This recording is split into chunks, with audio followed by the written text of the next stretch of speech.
Welcome to the Woodshop. We're open for business right now, and I'll welcome you guys in. Right now, you're on the porch. Out here on the porch, we have our slab of pine hobby wood that we use for the majority of our projects, but we also have tables for drying stations, along with some of our bigger projects out here that are being stained. Over here are some of our cutting boards. Some of our older boys are using some specialty wood to make some really cool projects, and using some of our wood burners to do custom work on them, like this and this, which is great. And then they're out here to dry. We finish them with mineral oil, which is a food safe finish, and it's used for a lot of our projects here. It's great for kids to be handling it. It's also great because it's food safe, and so you can cut confidently and not have to worry about any chemicals getting in your food. Inside the shop, we have a plethora of different tools. We'll start over here. This is our compound miter saw, but we all call it the chop saw because it chops things in half. It's a great tool. A miter saw usually just goes down and then back up, but a compound miter saw comes towards you, down, and then back through your project.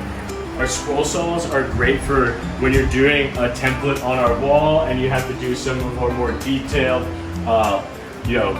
cuts in here, or maybe on Kermit's neck. You have a scroll saw which can help you get into these tight areas and cut out in curves. It's really good. You just have to go slowly, and it works by moving up and down and through your wood. And so both of these tools are common tools that all of the kids that come into the wood shop will use. This is our table saw.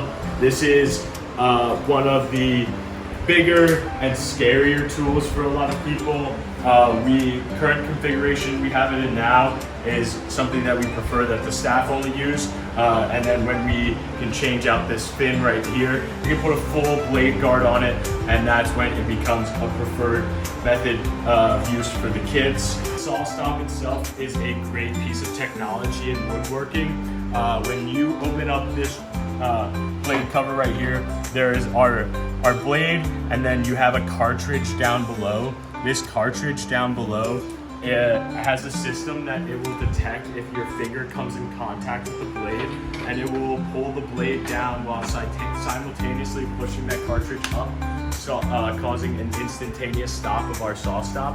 So in the wood shop, we have a mandatory piece of PPE when you're using tools in here and operating as a camper at any time. You'll just be wearing your safety glasses all the way up.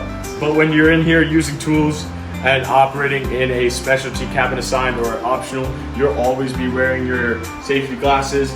But also some of our tools are very loud, so we do have ear protection that you can put on. My recommendation is if you're using one of our vacuums or the planer, they're both really loud, so you can put on a set of ear probe. You guys have to wear yours.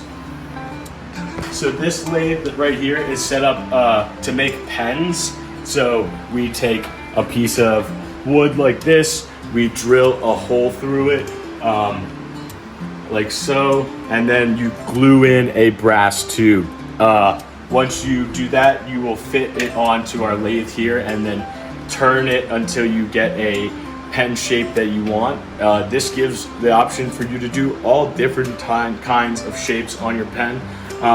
Most common is just a taper on each end that leads to a nice even symmetrical mound, but some other people do some funky grips and get pretty creative with it. But this is a super fun way to do a custom pen, which is a great gift if you want to give it to mom, dad, or a grandparent, or just for yourself to have a super cool pen.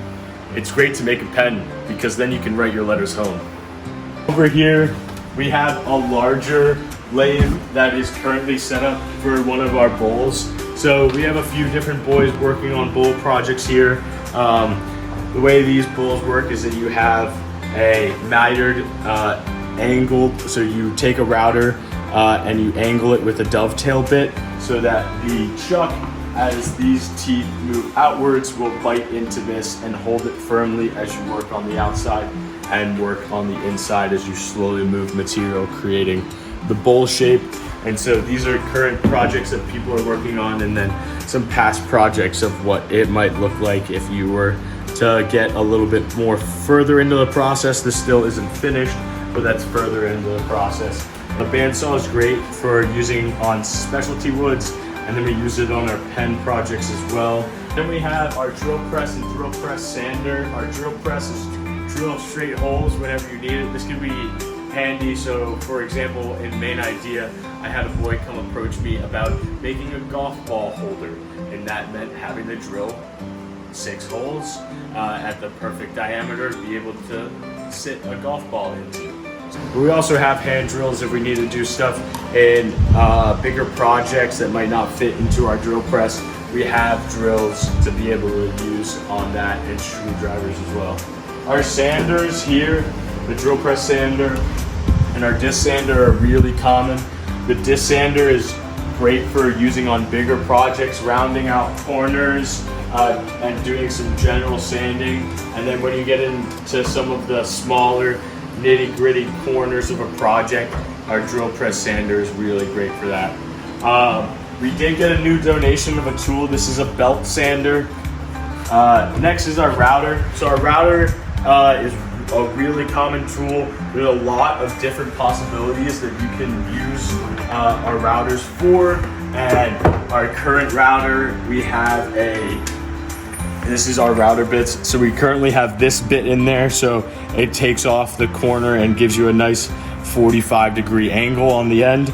But each one of these has a little example on it, so what it will do, the type of edge that it will create, and whether you can plunge cut with it. So these are something that you're gonna run along the edge of one of your projects, where these can be used to cut in to your projects if you want to create an inlay. After that is our planer. This has also been getting a lot of use. So when you make a cutting board like this, or one of our wood crafters is making a clipboard like this, you're gonna have an uneven glue up. So this is one of our cutting boards that is in the process, and you have an uneven glue up, and you can see that there is lips on here. So you're gonna be able to run this through the planer. Finally, the last bit of our tools that we have in here is our tool room. So in here we have a lot of different hardware that we use on a daily basis. We have wood glue, we have staples, we have glue guns, screws, drill bits, all of our drills, more sanders, and some hand tools over here. But a lot of this stuff is also fair game for the boys to use. If you wanted to do an Adirondack chair, like we have nicely hung up here for the boys that want to do one of the Adirondack chairs that we have at camp, they can come and cut it out here. That's the shop.